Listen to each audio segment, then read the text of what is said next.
J'ai toujours aimé les films. En tant que cinéphile, mon attention se portait instantanément sur la télé lorsque j'apercevais une publicité pour un film à venir.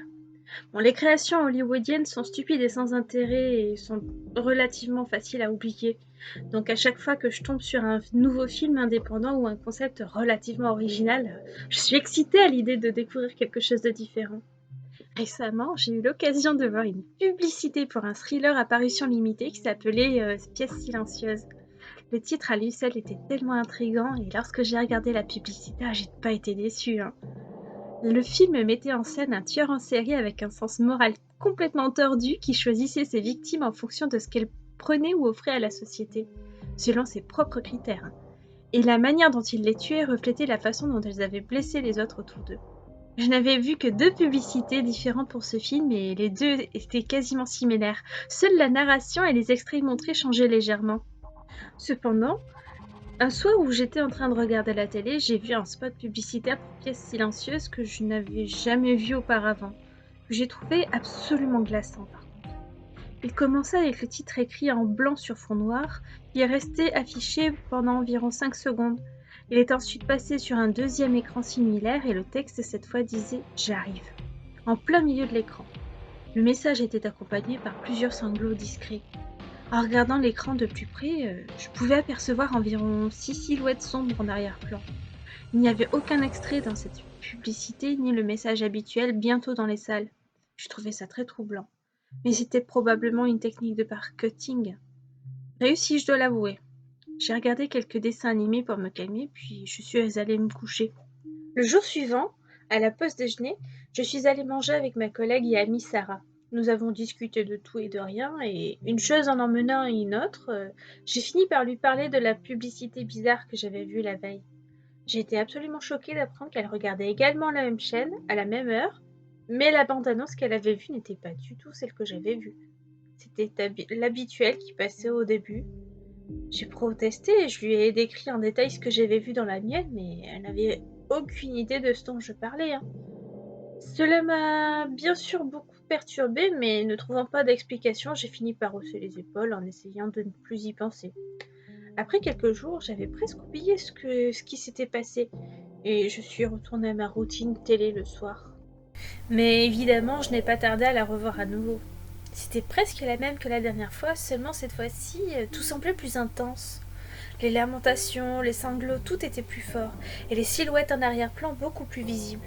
Mon cœur s'est emballé. J'ai pris mon téléphone et j'ai appelé Sarah, lui demandant si elle voyait ce que j'étais en train de voir. Mais elle a répondu par la négative et a rapidement raccroché en me disant qu'elle était trop occupée avec ses enfants pour discuter. Je n'ai pas protesté, toujours sous le choc de cette étrange bande-annonce que je semblais être la seule à voir. Mes pensées tourbillonnaient dans ma tête et j'ai commencé à douter de ce que je voyais et j'entendais. Avant de sombrer davantage dans la panique, je me suis levée et je suis allée me préparer quelque chose à manger. J'ai de nouveau regardé des dessins animés, ce qui ne m'a pas beaucoup aidé cette fois. Puis je suis allée me coucher. Je m'attendais à devoir me retourner dans tous les sens avant de trouver le sommeil, mais étrangement, j'ai vite sombré dans l'inconscience. Au milieu de la nuit, je me suis brutalement réveillée. J'aurais juré avoir entendu quelque chose d'étrange, mais je n'arrivais pas à mettre le doigt sur ce que c'était. La publicité de Pièces silencieuses m'est presque immédiatement revenue en mémoire et la peur qui l'accompagnait m'a submergée. Je me suis figée dans le lit, le cœur battant à tout rompre, et j'ai essayé de localiser le bruit, même si une petite voix au fond de mon cœur me disait que c'était sûrement mon imagination. On aurait dit des pleurs et des lamentations intenses, exactement les mêmes que celles que j'avais entendues dans la télé. La peur qui me serrait la poitrine s'est transformée en panique. J'ai tiré le drap par-dessus ma tête, dans une vaine tentative d'étouffer les bruits, mais ils n'ont fait qu'empirer. Le désespoir de ces êtres envahissait mon esprit, m'assourdissant. Alors que j'essayais de toutes mes forces de bloquer ces horribles voix, j'ai aperçu une ombre traverser mon drap. Mais j'étais trop terrifiée pour le retirer et vérifier si c'était simplement un oiseau ou un passant devant ma fenêtre ou quelque chose de bien plus sinistre tapis dans ma chambre. J'avais l'impression d'être une enfant terrifiée par le monstre dans son placard ou sous son lit. Et cette impression s'est brusquement intensifiée lorsque j'ai senti quelque chose toucher mes pieds sous le drap. Tremblante de peur, des larmes coulant sur mes joues, je me suis mise en position fétale et j'ai prié de toutes mes forces. Mais mes prières étaient inutiles car quelques instants plus tard, mon drap a été violemment arraché et j'ai pu voir ce qui rôdait dans ma chambre. Une silhouette noire, grande, se tenait à côté de mon lit. Il n'y avait pas d'oreille, ni de nez, ni d'yeux sur sa tête. Son seul trait était une énorme bouche étirée en un sourire sinistre. Le besoin de hurler a inondé mes poumons, mais aucun son ne s'est échappé de ma bouche tremblante. Et plus ma terreur grandissait, plus le sourire de la créature s'élargissait. Elle semblait se nourrir de ma peur intarissable, jusqu'à ce qu'elle en ait assez et me transperce le cœur de sa griffe acérée. J'ai réussi à apercevoir une dernière fois la chose, pleinement satisfaite et repue, avant que je ne sombre dans les ténèbres. Quand je me suis réveillée, j'étais au sol. Je ne savais pas combien de temps s'était écoulé, mais il y faisait toujours très noir à l'extérieur. Me souvenant brusquement de ce qui s'était passé, j'ai saisi ma poitrine, là où la créature m'avait attaqué. Il n'y avait ni sang, ni blessure. Normalement, j'aurais poussé un énorme soupir de soulagement en réalisant que ce n'était qu'un cauchemar et que j'étais simplement tombée du lit. Mais tout ce que je pouvais ressentir était de la peur et une intense tristesse. Le même genre de tristesse que vous ressentez au moment où vous découvrez qu'un être cher est décédé. Je me suis relevée tant bien que mal et j'ai trébuché jusqu'à l'interrupteur pour allumer. Mais j'avais beau tâtonner dans le noir, je ne le trouvais pas.